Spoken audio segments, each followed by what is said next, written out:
Mesdames et messieurs les rushers, bien le bonjour. Nouvelle saison et donc nouvelle vidéo. Aujourd'hui, vidéo encore dédiée à l'inquisiteur. Le but de cette vidéo est de vous expliquer toutes les mécaniques et toutes les petites choses à savoir pour maîtriser du mieux possible ce deck qui peut être dévastateur. Plusieurs possibilités s'offrent à vous, Papy, Dryad, Chimiste. Vu la méta actuelle, je recommande vraiment la variante avec Papy. Elle permet de simplifier le placement des inquisiteurs sous statut, mais surtout elle permet de contrer tous les chamans que vous risquez de croiser. Comme d'habitude, place au jeu, et je vais vous expliquer en détail les moves importants durant la partie.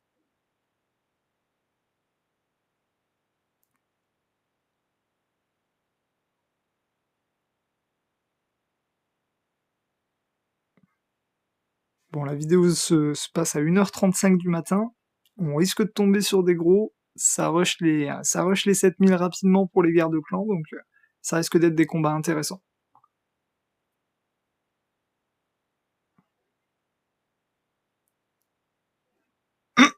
Ok. Robot chaman, classique. Alors, on a déjà 2 inquis, on va essayer d'aller en chercher 4 du coup, directement. Le but là, c'est d'avoir du papier rapidement pour pouvoir couvrir toutes les cartes que le chaman risque de cibler.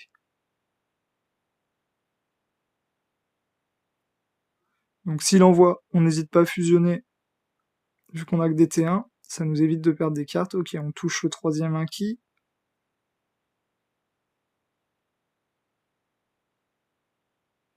Un bagarreur. Ok, on fusionne.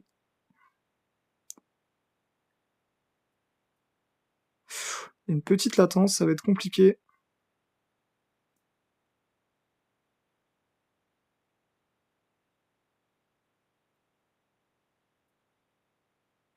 Et ben on va les manger.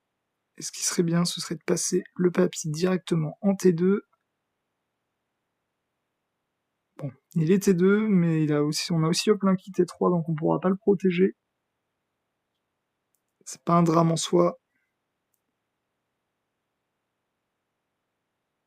S'il se fait nerf une fois, il repassera T2, on pourra le protéger avec le papy.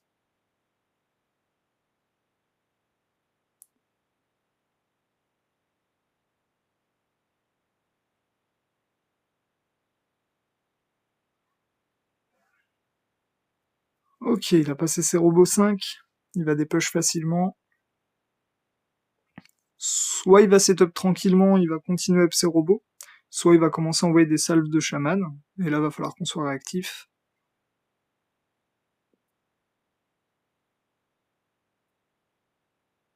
Ok, il touche notre inquis, parfait.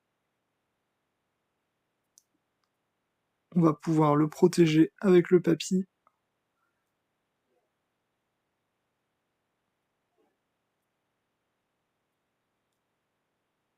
En vrai, on peut continuer à grind un peu le mana. Du 400, on est à 140 d'invoque. Ça fait pas des masses d'invoque. Si on touche pas les 3 inquis restants directement, ça nous met pas forcément bien. Donc on tempo.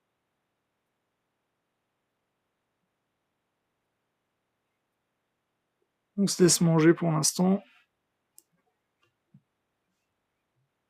Le but vraiment, ça va être de passer rapidement de 1 à 4 inquis, sans être bloqué avec 3 inquis et devoir manger avec bagarreur, repasser à 1 inquis, avoir utilisé de la mana un petit peu bêtement.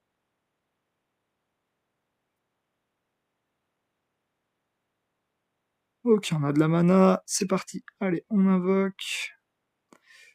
Ok, on commence à faire quelques merges.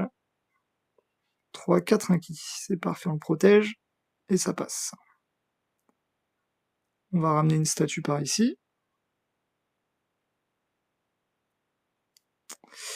Une petite latence, hein. Pas simple.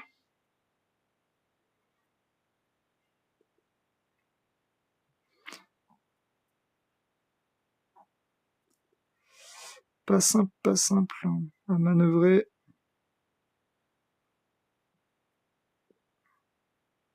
Je sais pas si vous le verrez sur la vidéo, il y a vraiment... C'est pas grand chose, mais mine de rien, c'est perturbant, surtout contre du chaman.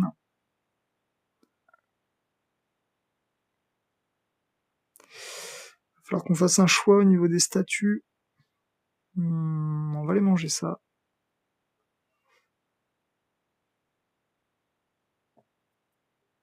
Ouais. Après, 4 statuts, je suis pas ultra fan. Allez, on va tenter ensemble. Oh, on a de la chance, c'est cool. Allez, ça nous permet de ramener la statue au centre. Tous nos inquis sont touchés par les statues. Le bombardier également. Maintenant, on n'a plus qu'à protéger dans un premier temps. On peut mettre quelques points, histoire de dépush facilement. Et on se prépare. Il va envoyer du chaman. Hop, on switch, on protège.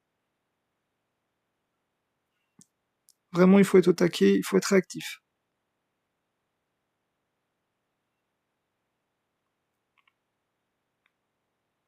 Plus on va avancer dans la game, moins il va pouvoir envoyer de chaman. Son coût d'invocation augmente, donc au fur et à mesure du temps, il va s'essouffler.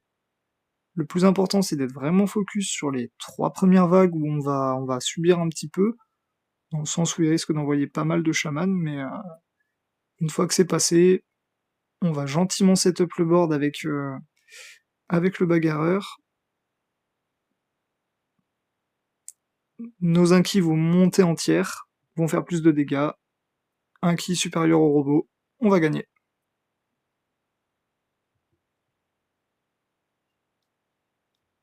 Allez, on protège. Ça fait une troupe en plus. Bon, j'ai pas été au taquet sur celle-ci. C'est pas non plus très grave. Cette petite latence, c'est vraiment perturbant.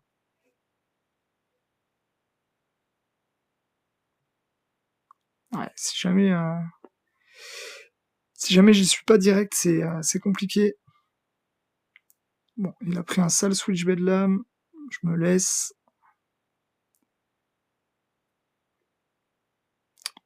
Cette game, elle a gagné, hein, 2 robots T4. Il se retrouve avec un vieux chaman T6. Donc là, tranquillement, on peut invoquer un petit peu. On va manger les inutiles.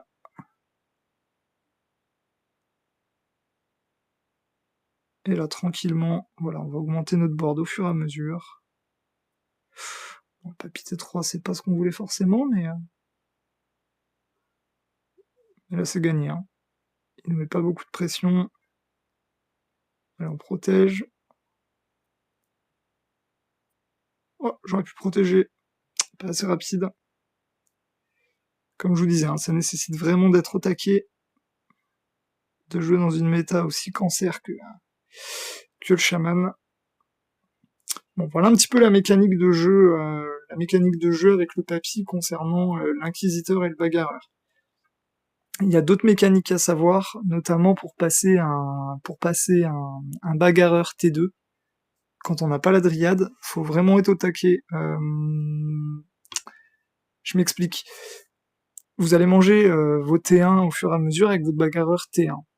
Il arrive un moment où quand votre bagarreur va expulser les petits trucs qui permettent de up les cartes, vous risquez de cibler une T1. Imaginons vous ciblez un bombardier T1, vous venez le manger rapidement avec votre bagarreur prend la place du bombardier, le up se fait sur le bagarreur, qui passe T2. Ça va vous permettre de continuer à setup votre board. Si jamais à un moment vous vous retrouvez avec trop de bagarreurs T1, vous les mettez ensemble, ça vous fait, je sais pas, imaginons un inquisiteur T2, et bien vous viendrez le manger avec votre bagarreur T2, de manière à rester à 4 inquisiteurs, 2 statues, un bombardier. Je sais pas si mon explication est très claire, j'aurais aimé vous le montrer en game, mais malheureusement contre du chaman c'est un petit peu compliqué. Je reste disponible sur Discord, j'ai fait un tout petit clip de ce move. Si besoin, vous n'hésitez pas, vous m'envoyez un petit MP, je vous enverrai le clip directement en privé. J'espère que cette vidéo vous sera utile. N'oubliez pas que pour le deck Inquisiteur, il vous faut de l'entraînement et du temps pour maîtriser le deck. Vous risquez de faire quelques défaites au départ, lâchez rien, ce deck il mérite vraiment d'être appris à jouer, parce que pour moi c'est probablement l'un des decks les plus forts de jeu, c'est un excellent counter au robot. Je profite également de cette vidéo pour vous annoncer que je suis officiellement créateur de contenu. J'attends un peu plus d'infos de la part des développeurs sur les avantages que cela apporte, et je vous tiendrai informé de toute façon dans la prochaine vidéo, dès que j'en saurai un petit peu plus. Je tenais à vous remercier, c'est grâce à vos abonnements à ma chaîne, et également à vos visionnages de vidéos, vos commentaires, que ça a pu se faire, donc un grand merci à vous, continuez à partager si les vidéos vous plaisent, et puis à très bientôt pour de nouveaux tutos, que ce soit en JCJ ou en coop. À bientôt, salut.